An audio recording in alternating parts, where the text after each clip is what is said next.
Alright folks, this is my aerator.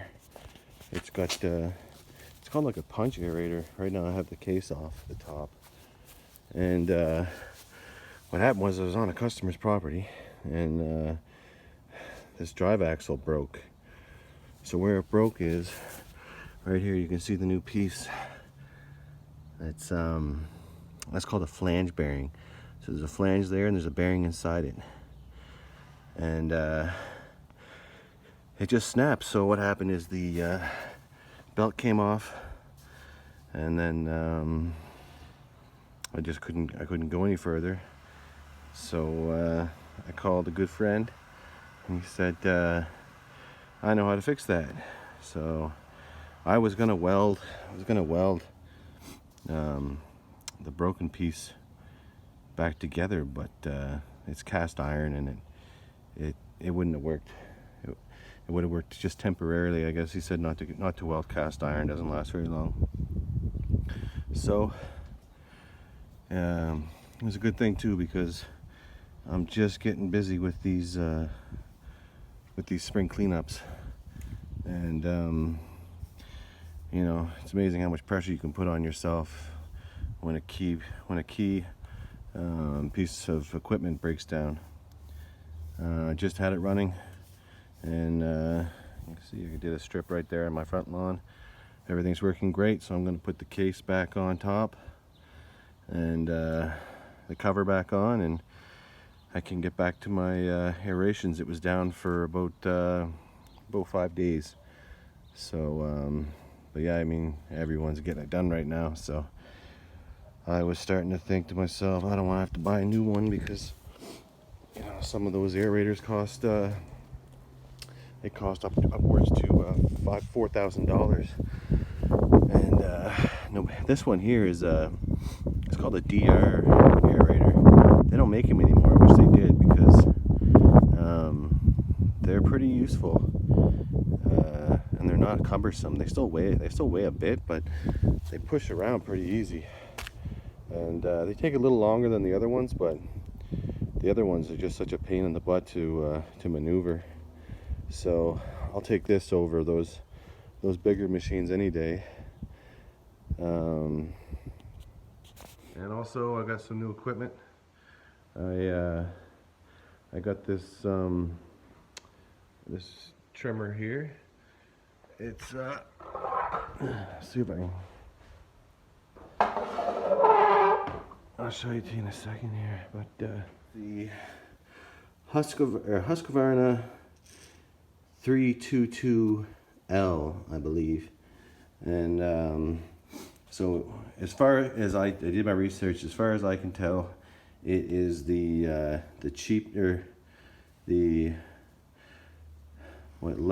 it's the lightest commercial trimmer on the market, 9 pounds. I was using my my Steel 111 Combi, and it weighs, with everything I have on it, I've got the Darwin grip, and everything else, probably closer to 15 pounds. So now the 111 R doesn't weigh that much, but anyway.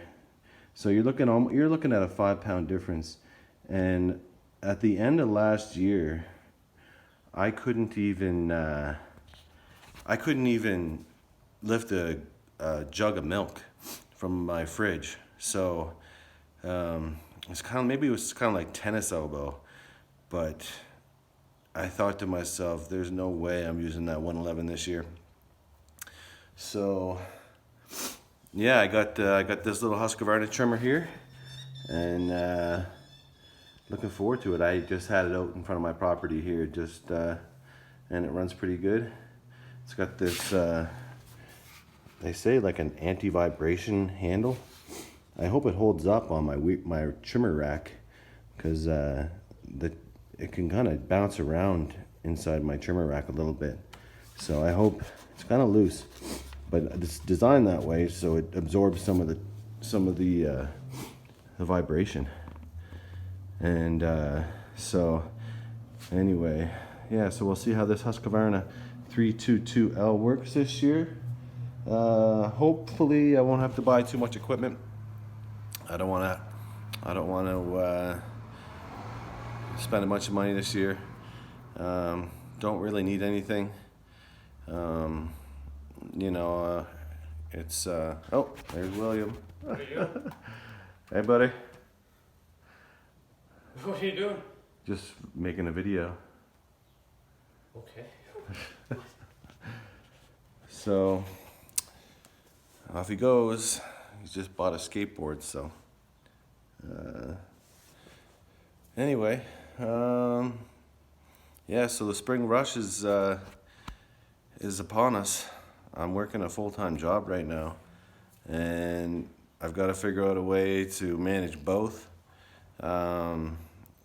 I've worked there before, and he laid me off at this time last year because of the coronavirus, and so, but he would call me back in periodically to work for him. I just, you know, I kind of hope I can manage both. If I can, I can't.